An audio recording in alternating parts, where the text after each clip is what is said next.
un nouveau look. Onglerie, coiffure et coupe tendance, coiffure mariée, tissage et extension cheveux, lissage brésilien, extension cils, maquillage. Luminel Béori, vers escalier 4 foot. Salon de beauté Luminel vous présente le journal.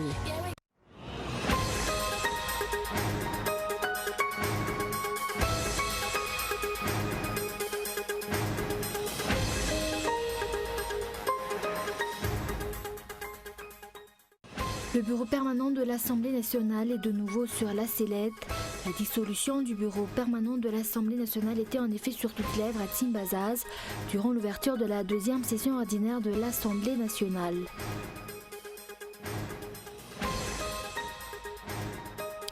Avec la montée progressive du niveau des eaux, la période d'étiage devrait alors prendre fin. D'après la JIRAMA, une amélioration de la situation sera effective dans 3 jours et les délestages ne seront plus qu'un mauvais souvenir à partir de la fin du mois d'octobre. Scène d'émotion en Corée du Nord, des scènes rarissimes de retrouvailles entre des familles sud-coréennes et leurs proches dont ils sont séparés depuis la guerre depuis plus de 60 ans. La rencontre durera 3 jours.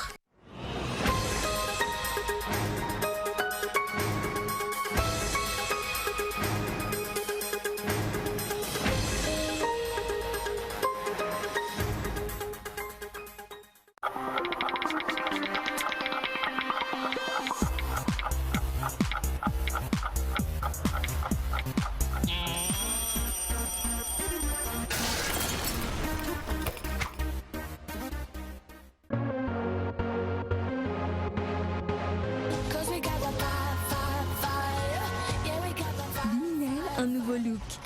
Onglerie, coiffure et coupe tendance, coiffure mariée, tissage et extension cheveux, lissage brésilien, extension cils, maquillage. Luminel Béori, vers escalier 4 foot. 034 01 816 59 033 11 859 98. Luminel, osez être la plus belle.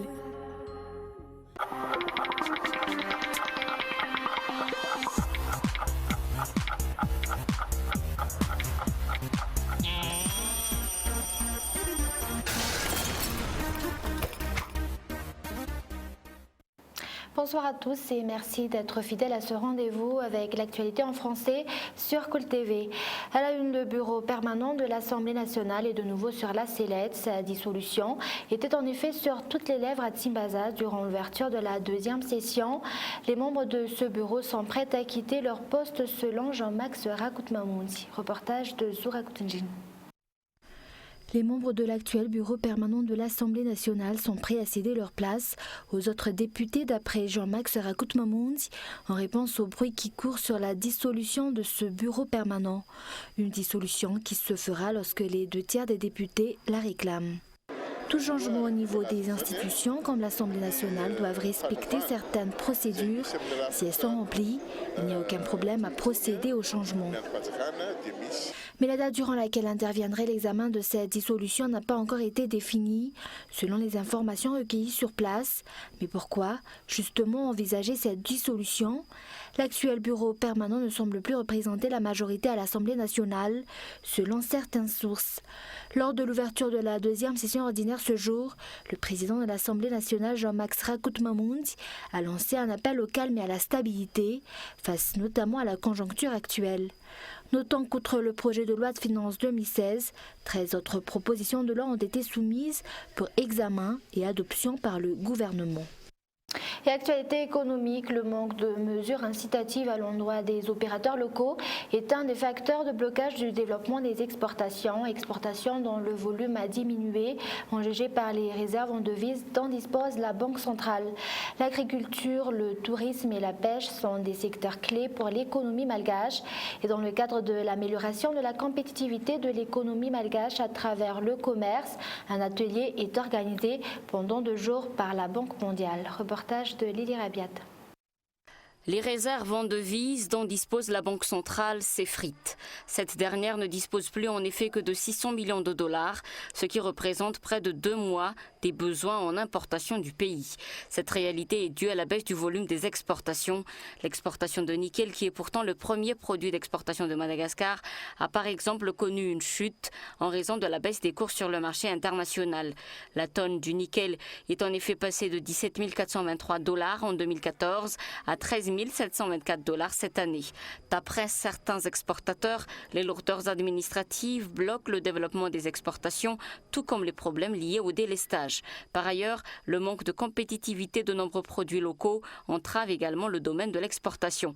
Afin justement d'améliorer la compétitivité de l'économie malgache à travers le commerce, la Banque centrale organise un atelier relatif à l'étude diagnostique sur l'intégration du commerce. Pour ce qui est des composantes de l'étude, c'est extrêmement logique, hein, vous allez voir. On cherche tout d'abord à comprendre comment on peut améliorer la compétitivité des secteurs de l'économie malgache via le commerce. Et donc on a regardé d'abord les politiques commerciales en termes génériques, et puis on a regardé à certains aspects sectoriels qui sont les secteurs de croissance à Madagascar, à savoir la pêche et l'agriculture, le tourisme, et je pense que c'était les trois secteurs qu'on a regardés vraiment ici pour le moment.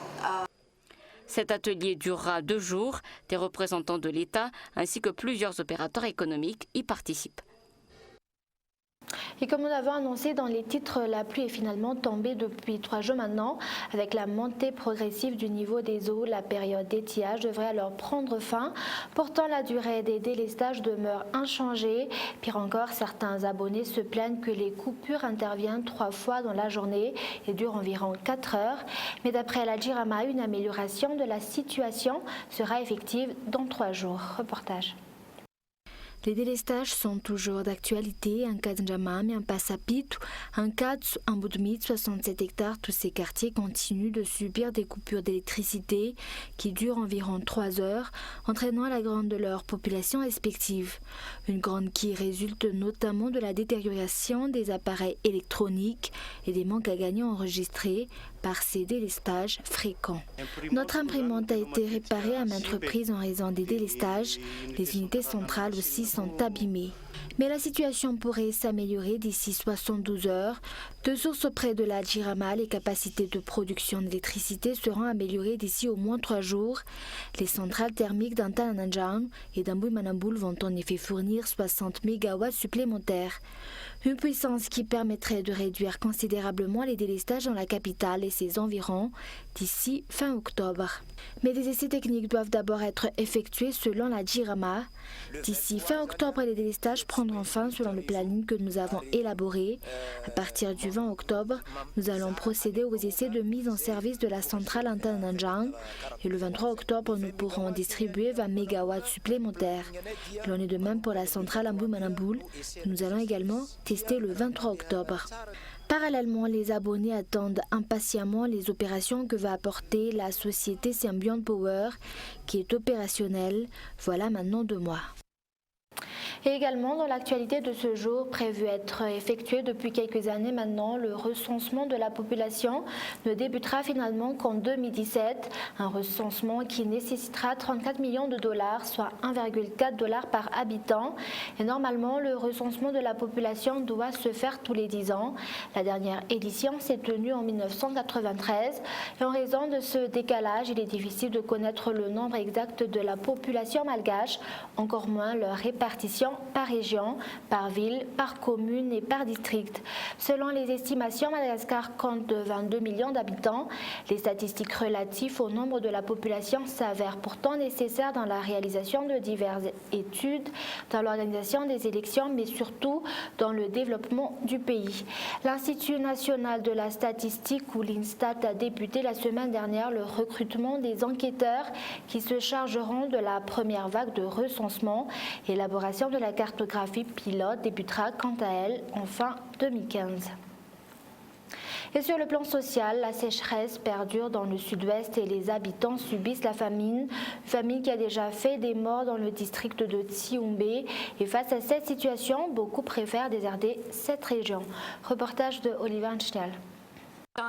Je pense qu'actuellement, il n'y a pas lieu de se lamenter sur le Kéré ou la sécheresse. Ainsi, la population du sud-ouest de l'île ne doit-elle pas se lamenter face à la grave sécheresse que traverse cette région?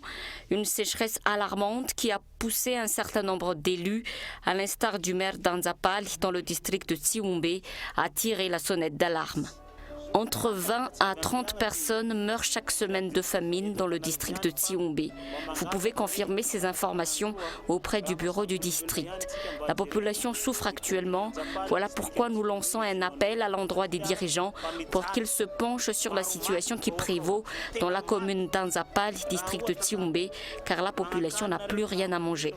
Les habitants du sud-ouest du pays subissent la famine après qu'aucune goutte de pluie ne soit tombée depuis maintenant 10 mois et que la température stagne autour de 40 degrés Celsius. Des mesures immédiates doivent être prises pour venir en aide à ces habitants. La BAD a déjà octroyé une aide d'1 million de dollars, une solution à court terme. En ce qui concerne le long terme, l'approvisionnement de cette partie sud de l'île en eau est encore loin d'être effectif. 272 bornes fontaines y ont été construites avant le mois de juillet, des infrastructures largement insuffisantes comparées au nombre des populations. Et place aux actualités internationales, scènes d'émotion en Corée du Nord, des scènes rarissimes de retrouvailles entre des familles sud-coréennes et leurs proches dont ils sont séparés depuis la guerre depuis plus de 60 ans. La rencontre durera 3 jours. C'est un reportage de France 24. Les premières familles se sont rencontrées pour la première fois il y a quelques heures et ce sont des images terribles. On voit des personnes très âgées, beaucoup en fauteuil roulant, qui s'embrassent en pleurant. La plupart de ces familles n'avaient aucune nouvelle l'une de l'autre depuis la fin de la guerre de Corée, il y a 65 ans.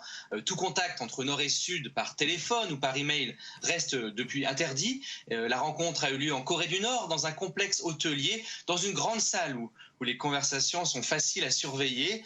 200 familles au total ont été choisies pour cette session.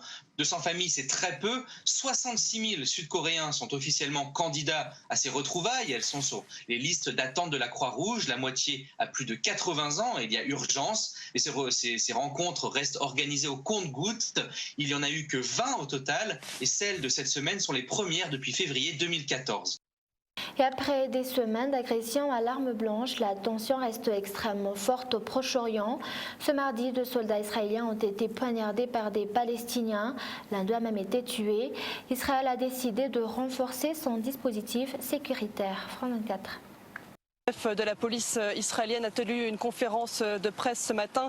Il a indiqué qu'une centaine d'arrestations auraient lieu dans les prochains jours, principalement à Jérusalem-Est, contre les personnes qui étaient soupçonnées de jets de cocktails Molotov, de pierres ou encore d'avoir été actifs dans les manifestations. Il a également indiqué que ces 2 dernières semaines, il y avait un retour au calme à l'esplanade des mosquées, ce lieu qui est extrêmement symbolique et qui était le lieu de toutes les tensions. Pourquoi ce retour au calme? Eh bien, selon lui, car plusieurs mesures dissuasives ont été mises en place, notamment un contrôle très dense de la population qui se rend sur cette esplanade des mosquées. Puis, il a également indiqué qu'ils allaient continuer les mesures dissuasives. Quel type de mesures? Eh bien, des arrestations, la mise en place de checkpoints, mais aussi la destruction de maisons, des personnes soupçonnées d'attaque, et puis un renforcement encore de la sécurité dans Jérusalem principalement, avec la mise en place de 300 hommes supplémentaires, principalement dans les transports publics.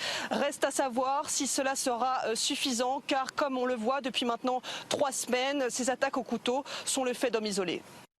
Et un rappel des grands points développés dans ce journal. Les membres de l'actuel bureau permanent de l'Assemblée nationale sont prêts à céder leur place aux autres députés. D'après Jean-Max Rakout-Mahmoud, en réponse au bruit qui court sur la dissolution de ce bureau permanent. Une dissolution qui se fera lorsque les 2/3 des députés la réclament. Et avec la montée progressive du niveau des eaux, la période d'étiage devrait alors prendre fin. D'après la JIRAMA, une amélioration de la situation sera effective dans 3 jours et les délestages ne seront plus qu'un mauvais souvenir à partir de la fin du mois d'octobre.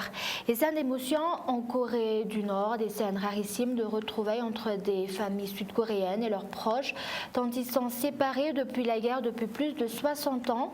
La rencontre durera 3 jours. Et voilà, c'est la fin de ce journal. Merci de l'avoir suivi. Excellente soirée sur Cool TV. Au revoir.